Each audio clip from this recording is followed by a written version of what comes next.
So good evening and welcome to Copperfield's Books virtual event with Heather Chavez.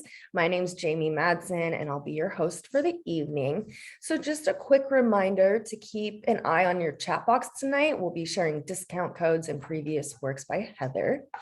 And for any questions or comments for tonight's guest, go ahead and submit them under the Q&A icon, which is right at the bottom of your screen. And Heather is doing a really awesome gift card giveaway tonight. So to enter to win, all you have to do is either ask a question or submit a comment. So we are thrilled to see what you guys come up with. And now I'm excited to introduce tonight's author. A graduate of UC Berkeley's English Literature program, Heather Chavez has worked as a newspaper reporter and editor. This is her second novel following her debut, No Bad Deed, and she lives in Santa Rosa with her husband and children. So we'll be chatting tonight about her brand new title, Blood Will Tell. And I'm so excited to have you here with us, Heather. Congratulations on your book. Oh, thank you. I'm glad to be here. Yeah, and on that note, I hope you don't mind if we just kind of dive right in. Go for it. Okay. So without giving away any spoilers, can you tell us in your own words a little bit about the plot of this book? Oh yeah, a teacher and single mom, Frankie Barrera, has long since, her whole life has kind of taken care of her wayward sister, Izzy. And still she's not too concerned when a police cruiser pulls up behind her at a gas station until she realizes that her truck was spotted at the scene of a girl's abduction. And the only person with access is her sister. So she is also really concerned because Izzy was also linked to a missing persons case 5 years before as well. So Oh, wow. a lot of drama. Yeah, good drama. Do you want to tell us a little bit about what your inspiration was for writing this book? Sure. It was a little different for me. Normally I start with the premise or the hook, and then I build from there. I think, whose story is it to tell? What do they have at stake? In this story. This was a little different in that I started with the core relationship between the sisters. I knew I wanted to write a sister book. And so that was the core of the story from the beginning. And it went through a couple evolutions. And once I had their core relationship, I kind of had to think, what are their blind spots? What is it that makes them make mistakes and do things that they shouldn't do, and also how to torture them. So I tried to find what situation would torture them the most. And then I was at a gas station one day and the rest of it just kind of clicked. I mean, because there's always that lightning strike what if moment too. But the sisters came first. That's really great. Did you have to do a lot of research for this book, or what kind of research went into it? Oh, I love research. I absolutely adore research. I spend way too much time Googling when I should be writing. For this one, I have a friend who is a retired police lieutenant. So I usually, talk to people who are the experts in the field to just little things like jurisdiction. I don't know. And then also, because I'm setting, the first two books in areas that I live, it's really helpful to be able to go to the places like the gas station, been there a couple times, Mercuryville, the ghost town out on Geysers Road, I've been there. And so it's, that in-person stuff. My stepdad helped me figure out how to fix a car because Frankie's much handier than I am. So that kind of research, and then also the random Google searches, that about Amber Alerts and what's the most popular truck. So Boy, yeah, lots of good stuff in there. Now, Blood Will Tell, it deals with some complicated contemporary issues like complicity and trauma and justice. Why do you think it's important that we explore these themes in fiction? Well, I think one of the things as a writer is that in order to write a book, especially one, you're spending so much time in this book, and it has to have kind of a deep connection, I think, at least to me as an author. It can't just be all about plot, or even just all about character. It has to have something that I can really sink into, because as an author, you read the book you wrote dozens of times, and so you have to love it. And so I think just on a connection level, it's important to kind of weigh into the deeper issues that matter to the characters in this book. But also it feels like it's a way to be relatable and authentic for the readers. So people have something that they can kind of, maybe not everybody has a sister, but everybody has people they love who maybe they've lied for or would do a lot to protect, or maybe a lie has gotten out of hand. I mean, there are those issues. Plus there are deeper issues that the world we're living in. I mean, I think it's sometimes feels a little darker of a time. So I think art in general, it's kind of necessary to explore, the issues that bring us together and are kind of universally felt. Yeah, absolutely. So many aspects and experiences of family and sisterhood play out through the novel. Without giving anything away, can you talk about the bond that drives this story and maybe how you came up with this relationship between the sisters? Did you pull from anyone in your life, or how did that manifest?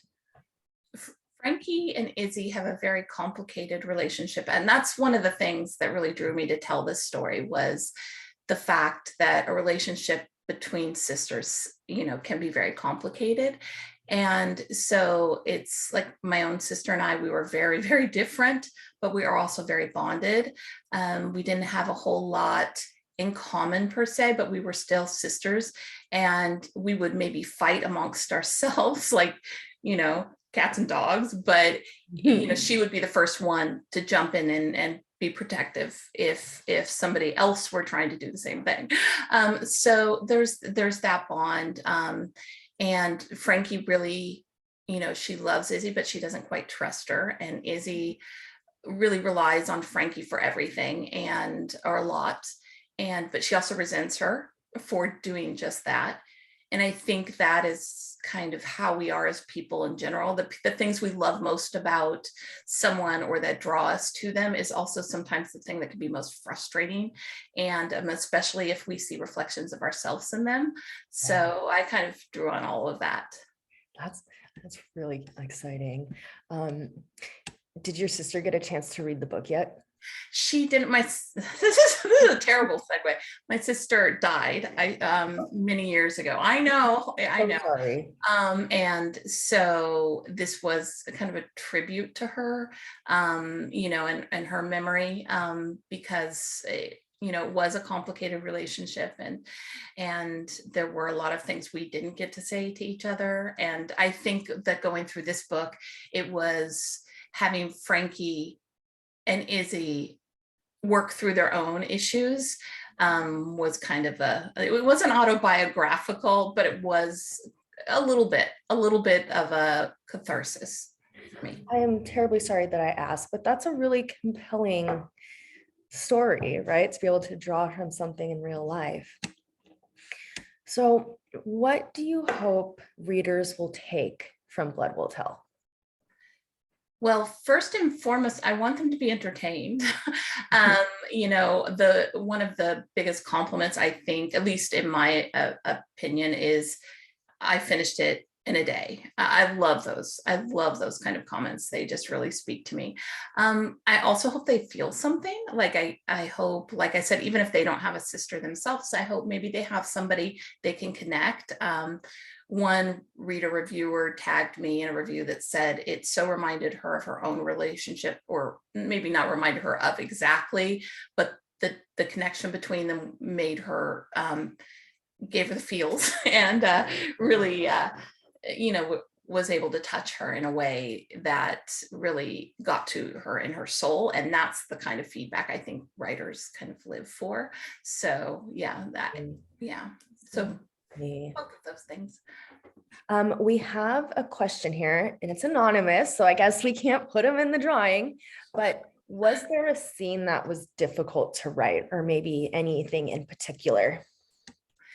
I think, the scenes that are hardest to write are also probably the ones that resonate the most. So you kind of just have to power through them.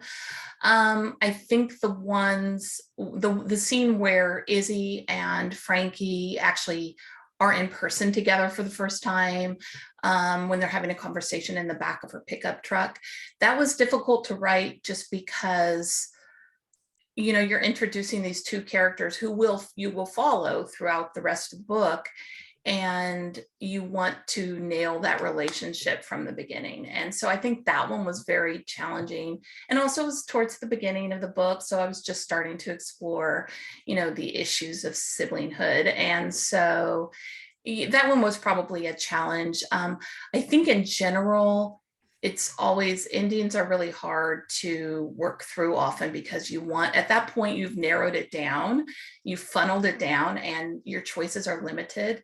And to find a way to end it that's both satisfying and unexpected, and also feels, okay, I've spent my time with these characters, I like how it ends. So those, I think the climax or epilogue, and then the first scene with the sisters were probably most challenging.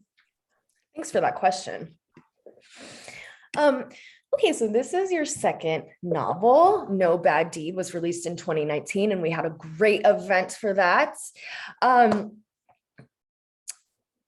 you find it more or maybe less challenging to write your second book? Well, the second book, the first book took longer, for sure. The first book was, it was like a meandering process because it was not something I had a deadline or even expectations attached to it. So that was the book, I think, where I found my voice. Prior to that, I was writing a lot of third person, and also a lot of both female and male driven stories, equally weighted. And this was the one where No Bad Deed was one where oh, this is the kind of story I want to tell. This resonates with me. And Blood Will Tell was where I did that, but more quickly, because all of a sudden there were expectations attached and there were deadlines. And I actually rewrote it extensively. Then we threw it out, started all over again. So book 2 was actually books 2, 3, and 4 in my but it was definitely a process. It definitely made me feel like an author in a way that I hadn't before, because it helped me really solidify my process, and it helped me find my way back to the joy of writing, if that makes sense. Though not gonna lie, it was very challenging. It was very challenging to throw, I bet, lots of words, out. Your baby, yeah. The editor in me, though, kind of understands that the ultimate thing is the story, and so it's painful, but it's also necessary. Mm-hmm. That's awesome. So for someone who might not have read your previous book, which book should they start with? Well, since I've only written the one other book, I would say start with No Bad Deed, which would probably be my recommendation anyway. Mm-hmm. But if it's not too weird, I also really love my third book. I love all my book babies. I mean, I do. But yeah, start with No Bad Deed. So we have a question from Thani. Your 2 books are standalones. Have you considered a series, and have you found a character you want to explore more? Right now, no, for the books 1 and 2. No series just yet. Who knows where the next one will take me, right? Excuse me, put the question down here. Okay, so we love hearing about the writing process, and I hope you don't mind giving us a little insight into what that process was like with this book and how it differed. The first one was before pandemic, so how did that factor into it? It wasn't, I work in healthcare. I work in communications and healthcare. And my husband also works in healthcare, and my son worked at the time in the ER. So we kind of were still living life, being very busy, and out there in the world. So it felt different, but it felt like everything was just the world. Everything was a lot. So it wasn't just book 2 and then my aforementioned experience with book 2. It was everything was a lot. And like I said, there were expectations and deadlines, and so it was a different experience, but it was also oddly, cathartic to be able to have that emotional outlet and to be able just to write. I wrote more words and also more regularly during the pandemic than any other time in my life. So it was kind of, I think I needed that outlet to, navigate the world that we live in. It's incredibly productive too. It's Yeah. great. Tired a lot though. I admit that. I was very, very tired a lot of the time. Well, while we were all making sourdough, you were writing this beautiful book that we now get to enjoy. We do have a question from Angela about the name, and I know we briefly spoke about this, but she's wondering, was this the original title for the book? And can you share with us a little about the title? The title, it was not the original title. It's funny because No Bad Deed right up front, like, well, not right up front, but first draft, I knew the title. That's what it was. And then the second one, it did not come easily. I had probably a dozen titles, and none of them quite fit. And as I was telling you, it was the publisher who came up with it. And they really wanted to capture that the sisters are really the core, which they are. So something that would kind of fit and telegraph what kind of book it is, but also that speaks to family, that has, some kind of allusion to family. So that's kind of how the title was born. And the cover is really beautiful too. I Yeah. love the cover. Yeah, Was I'm in it, love with the cover. can you share a little bit about how you came up or how you got to that cover? Well, again, the publisher gets credit for that, though they do share with authors. Yeah. They obviously want us to be happy, and it has our name on it, and it's our book that we've been working on for a long time. But it was when I first saw that cover, I was like, I had a very visceral reaction to it. I was like, whoa, that is intense. And the more I looked at it, the more I loved it. And I mean, because I wasn't used to seeing that font. It's much different cover than No Bad Deed. And so it was, but from the beginning, I just was like, well, I would notice that on a bookshelf. I would notice that. So I've always loved it. But then they did an animated cover. And it was basically just the words popping onto the cover. And oh my gosh, it turned out, it was like, I love it even more in, in action. So, yeah. That's great. Thanks for telling us about that.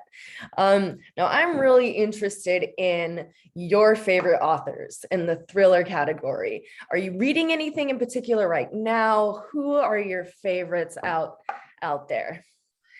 This is one of those times where I'm going to kick myself later because I know I'm going to leave somebody phenomenal off the list. But I will say that one of the authors I really love is Wendy Walker, because she has these, really great riveting books that feel very much like Wendy Walker books, but she's also evolving and growing as an author too. And I love that about her work. Like, it's going to have these psychological elements, and you're going to have this twist. And, so that one of the book club recommendations I usually make, my go-to, is Megan Collins' The Family Plot, because not only is it twisty and fast paced, but it also has, it's beautifully written on a line level. Like, you could take any sentence, just open up to a random page and read a random sentence, and it almost reads like poetry. She's just a really great writer. And then of course there's like Tessa Weggert and my automatic pre-buys of Lisa Gardner, J.P. Delaney, Harlan Coben. And my next up is going to be Adrian McGinty's The Island. I'm so excited for that one. And so that's one that I'm really looking forward to. Right now I'm between books, so I'm trying to do other things right now, but I'm just going to be starting that hopefully fairly soon. That's exciting. And I love having a book I'm excited about kind of sitting on the nightstand, because it's like, once you're finished, it's so bittersweet. I don't want to know. be done, but so if you could only recommend one or maybe two books to a reader familiar with your work, what would you pick and why? I would probably, The Family Plot is Okay. a book that I would always recommend. She has two other books too, by the way, which is always great, discovering a new author who has multiple books. And then probably Wendy Walker's Emma of the Night. Is it Emma of the Night or Emma in the Night? I can't believe I can't remember that, but that. And then Harlan Coben's Tell No One, because I've read that probably 5 times, and that's 3. Sorry. That's great. No, I'm Writers break the rules. that's okay. And I will be sure to, include these in tomorrow's email, because I want to, I want the list. So might as well share it with everyone. Now, Fred has a question about, when you start a book, do you know how it's going to end? I always know how it's going to end. Really? Yes. Yes. I can't start until I have to know the hook. I have to know whose story it is to tell. I have to know their, what their misconception, their fatal flaw, and how they're going to either succeed or fail in overcoming that. And then I need to know how it's going to end. And in order, I kind of have to know that before I start even the outline. I have to kind of know. It doesn't mean it doesn't change, because it does. And each book is kind of different. Some I know, some I have like movies in my head, and in one of my books, I actually wrote it first, which, because I was so firmly in my head, and it changed, I tweaked it, but yeah, I do definitely have to know how it's going to end. I surprise myself. I do, but I do have to know, in a general way, at the very least, the setting and end. Sorry. Do you think you come up with maybe like the end, like almost first, and then you kind of... I know, so I don't want to give spoilers, but like, for instance, I know, like, I want this to be in this setting, action driven or dialogue driven, or, I'll know a general feeling like I want this to happen ultimately. So I'll know the general. I might not know exactly how it's going to go down. I might not know, for instance, if the characters are in a good place when they're there, or if they're, if they come together or they're driven apart. There are things I might not know. I might not know who dies and who lives, but I will have a general idea of what dynamics need to play out as relating, so I'll know that. Got it. It's very interesting.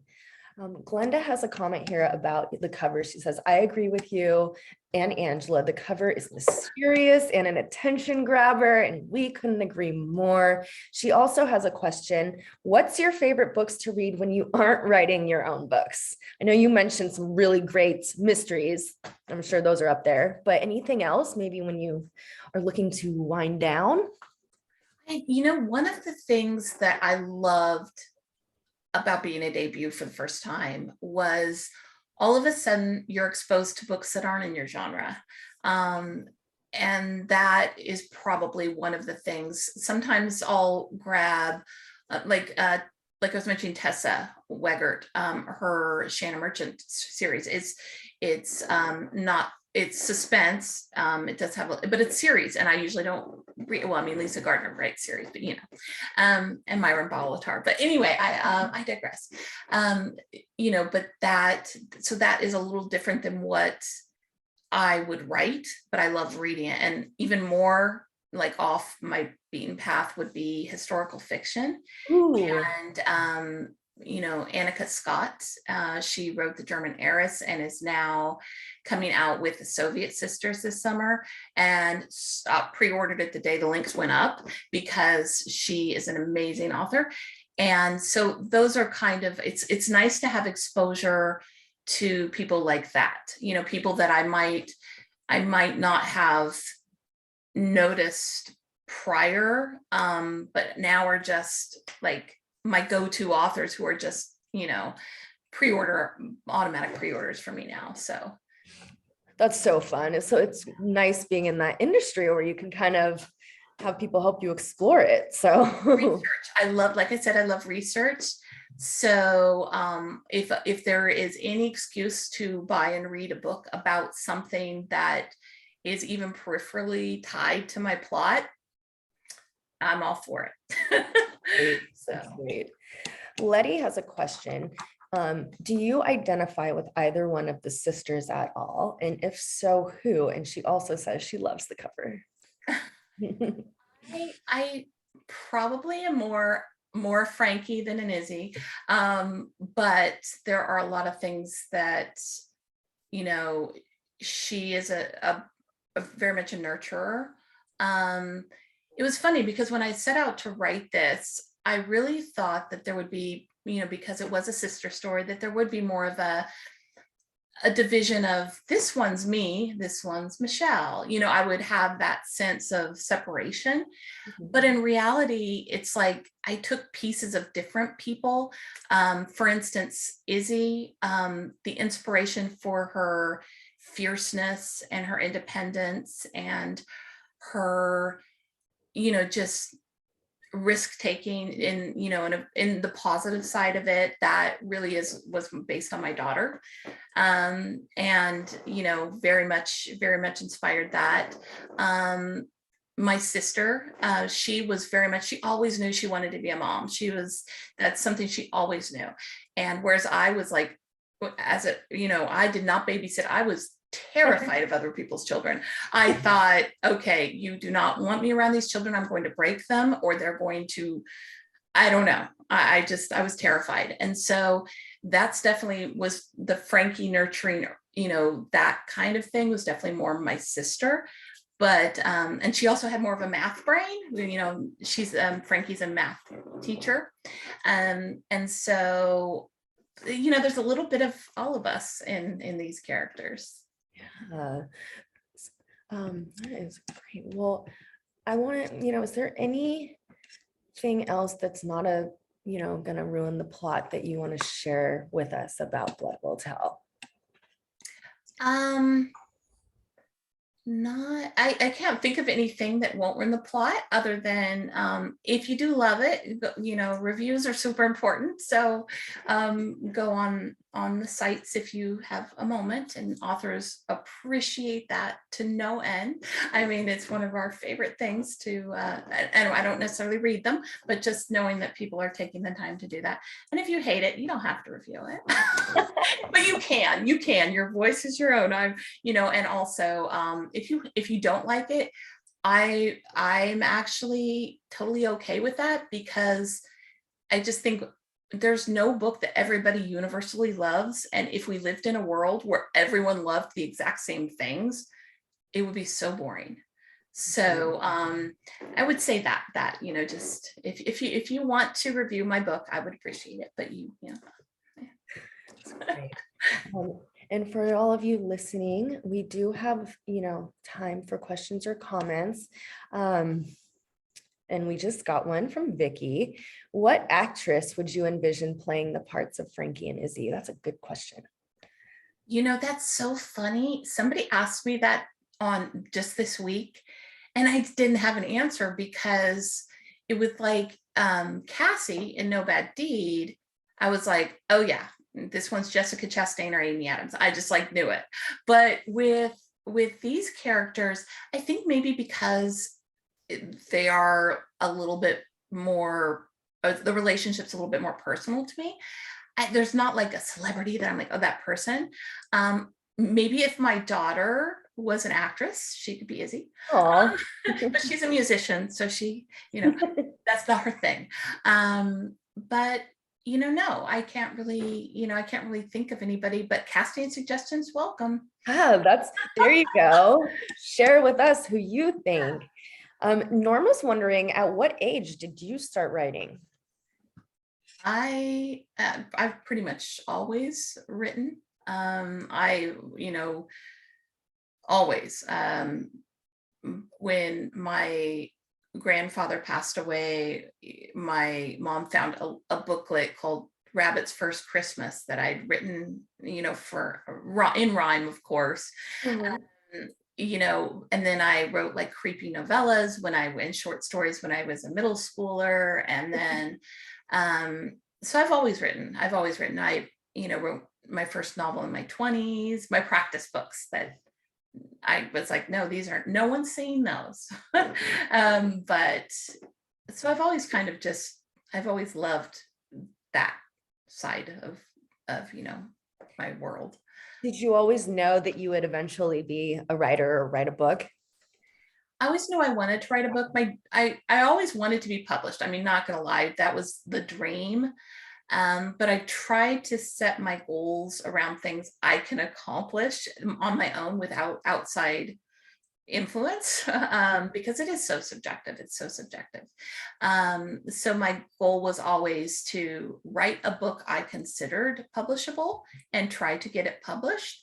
And that was the extent of it. So, so when with No Bad Deed, I thought maybe this is the one. This is the one I'm going to try to, query and get out there. I finally think maybe I've done it. So, but yeah, so I've always known. I just, I think the one thing is, I think as artists in general, we don't give ourselves space to create. We often kind of, like, even now, I mean, I am a professional author. And I'm still, when people ask me what I do, it's not my go-to answer. And it's funny because like somebody will walk like on the street. Oh yeah, not on the street. Who am I kidding? People don't stop the street. What do you do? But people you're meeting for the first time. And if I'm with my daughter, she'll say, Mom, you're an author. That's what you lead with. It's just, but I think that is something that's so important is creating space for your art and knowing that it's important. So Absolutely. Marlena says, I love reading books set in Santa Rosa. Wish there were more. Are you going to continue setting your books in Santa Rosa? I am going to, I really, I've toyed with different ideas, and I'm a native Californian. So I was born in Southern California. I've lived here in Northern California since I was 18. And, my kids are in Southern California. My dad's in Southern California. My mom's up here in Northern California. And so I'm all over the place, as far as my emotional, connections. So I see myself always setting my books in California. But I think I might, play with like maybe Southern California too. But my heart really, I mean, this is the area I know. And like I was mentioning with the research, it really is something that I like to walk in their steps. I like to follow them. So it has to be someplace I can spend a lot of time. So that's so interesting. So do you kind of go to all the places that you write about? I do. Yes, I do. I will not, I mean, like within reason, like, Right.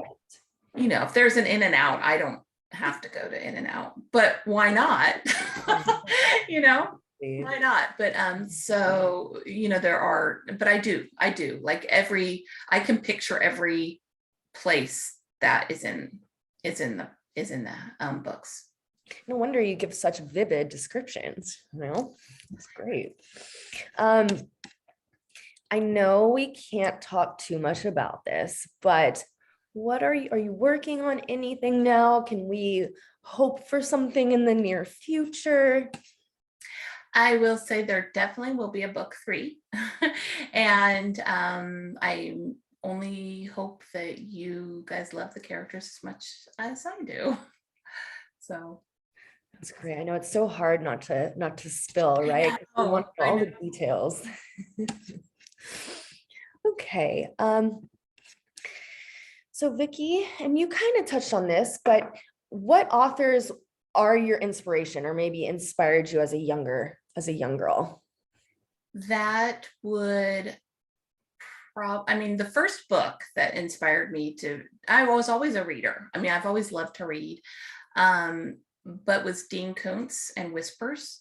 I read that when I was like 11, and I was reading this and thinking, this is what I want to do.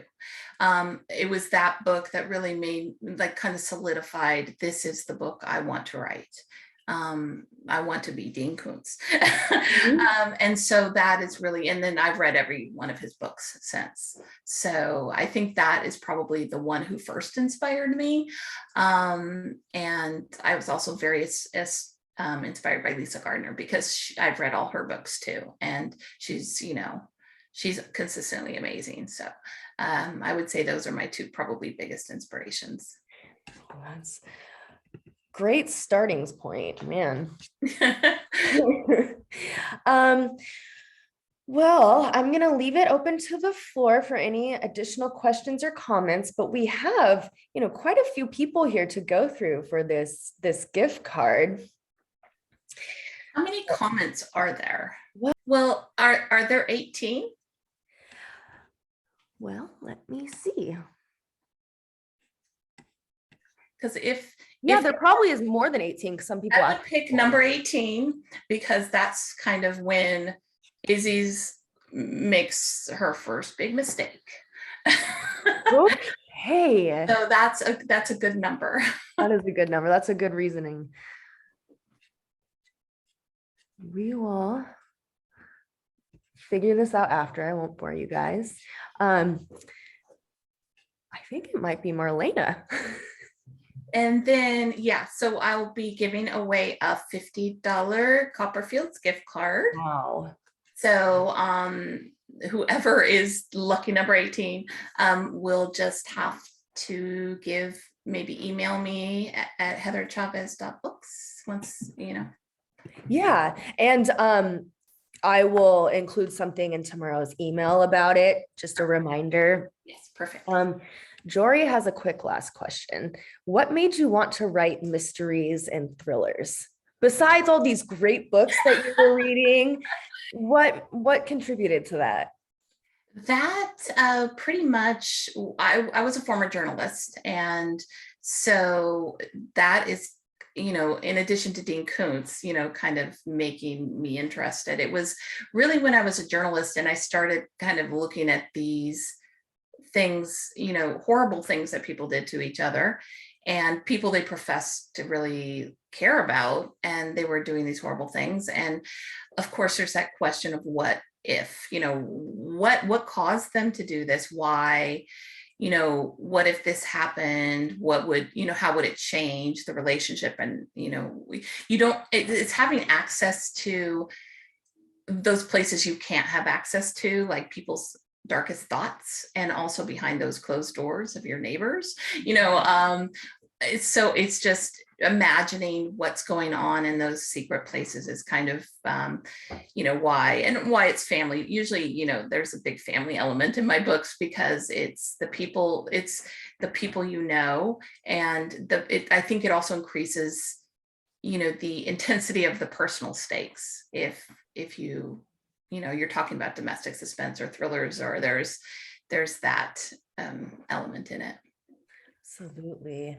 Well, this sounds extremely compelling, and I'm so grateful that you could be with us tonight. We are getting a couple questions about whether or not this is being recorded, and it absolutely is.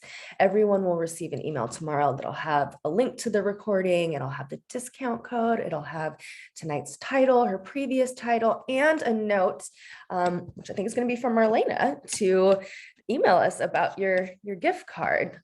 So everything will be in there tomorrow. And on that note, Heather, is there anything you want to leave us with? Thank you guys for coming, and thank you, Copperfields, for hosting. Absolutely. We'll have to get you in the store to sign some stock real soon. Oh, definitely. Yeah. Great. Well, thanks to all of you who joined us tonight, and we will see you next week. Good night. Thank you.